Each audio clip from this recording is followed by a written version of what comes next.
আজকে সকালটা শুরু হয়েছে একটু দেরি করে, আর সকালবেলা উঠে ঘেমে চেমে অস্থির হয়ে বানিয়েছি এই যে ম্যাগি, মানে চাউমিনের মতো করে ম্যাগি বানিয়ে দিয়েছি। বাচ্চারা খেতে ভালোবাসে তাই। চোখ দুটো সকাল সকাল খুললেও বিছানা ছাড়তে অনেকটাই দেরি করি, এক প্রকার ইচ্ছে করেই দেরি করি, কারণ সকালবেলা উঠতে আর ইচ্ছে করে না আজকাল। একটা জিনিস খুব করে লক্ষ্য করেছি, মানুষকে যদি নিজের প্রাণটাও দিয়ে দেওয়া যায় তবুও মানুষের কাছে কম হয়, কিন্তু নিজের মানুষের কাছে কিভাবে কম হয় সেটা আমি বুঝতে পারলাম না। আমাকে যদি কেউ একটা ফুল দিয়েও বলে তোমার জন্য এনেছি, আমি ভীষণ খুশি হয়ে যাই, আমার মনে হয় আমি অনেক কিছু পেয়ে গেছি। তবে এই দিক দিয়ে আমি অভাগা, নিজের মানুষের মনটাই নিজে কখনোই পেলাম না। সেটা জানি না কার জন্য তুলে রেখেছে, তবে যার জন্যই তুলে রাখুক এটা এখন আমার ভাববার বিষয় নয়। আমার ভাববার বিষয় একটাই, যে আমি এত কিছু করে যখন তার মনটা পেলাম না, হয়তো এইটুকু যথেষ্ট নয়, আরও প্রয়োজন ছিল। তবে আরও যে কিভাবে করে সেটা আমার জানা নেই, আর এখন আমি সেটা আর জানতেও চাই না। এখন আমি যেটা চাই সেটা আমি নিজেকে নিজে নিয়ে ভালো থাকতে চাই, নিজের ছেলে মেয়েকে নিয়ে ভালো থাকতে চাই, এবং নিজেকে নিজে কিভাবে একটু গ্রো করব, ভালো রাখবো সেই চিন্তাই করতে চাই। বাকি আদার্স কোনো কিছুই এখন আমার কাছে আর ম্যাটার করে না।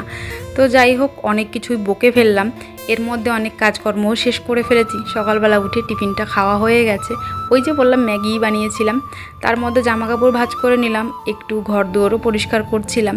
এখনও ঘরটা ঝাড়ু দেওয়া হয়নি, এরপরে বাসনপত্র অনেক আছে।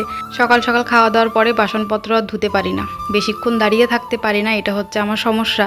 কারণ পায়ের তলে খুব জ্বালা পোড়া করে, আর মনে হয় যে আমি মাথা ঘুরে পড়ে যাব বা হাত পা কাঁপে, জানি না কেমন একটা অস্থির অস্থির ভাব লাগে। সেই জন্য বেশি সময় দাঁড়িয়ে এক জায়গায় কাজ করতে পারি না, ওই জন্য আমি একটু জিরিয়ে জিরিয়েই করি। খুব তাড়াহুড়ো নেই, কারণ ছেলের স্কুল নেই, সেই জন্য ধীরে সুস্থেই করছি। এর জন্য যদি একটার খাবার 3টের সময় খেতে হয়, ঠিক আছে, আমি মানিয়ে নিতে পারবো, এত কিছু পারছি এত বছর ধরে, আর এই 1 ঘন্টার কষ্ট সহ্য করতে পারবো না? আমিও পারবো, সঙ্গে আমার ছেলে মেয়েও পারবে। আমি জানি আমি দুর্বল, সঙ্গে আমার ছেলে মেয়েও আমার মতো একটু দুর্বল হয়েছে, তবে সময় শক্ত বানিয়ে দেবে সকলকে। এদিকে তোমাদের সঙ্গে কথা বলতে বলতে বাসনপত্র ধুয়ে এখন গ্যাসটা একটু হালকা করে মুছে নেব, কারণ দুপুরবেলা আবার রান্না করতে হবে, তখন আবার মুছতে হবে, সেই জন্য বারে বারে অত পারি না আমি।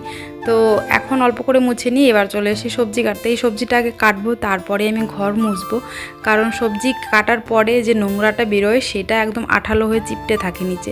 হ্যাঁ, একটা প্লাস্টিক দিলে হয়, তবে অত খাটনি আর করতে চাচ্ছি না, শর্টকাটের মধ্যেই সেরে ফেলতে চাচ্ছি। আর এদিকে আমার মেয়ে করছে কি দেখো, পেঁপে কেটে রেখেছি, এগুলো নাকি ও ধুচ্ছে, মানে খেলা খেলছে আর কি। তো এদিকে সব কাজকর্ম শেষ, এবার ঘরটা মুছে গিয়েই স্নান করব।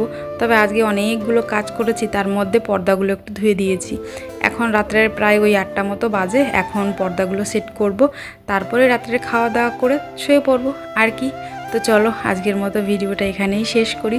সবাই ভালো থেকো, সুস্থ থেকো, আর আমার ভিডিও কেমন লাগে অবশ্যই কমেন্টে জানাতে ভুলো না, আর একটা ফলো করে পাশে থেকো। সবাই ভালো থেকো, বাই বাই।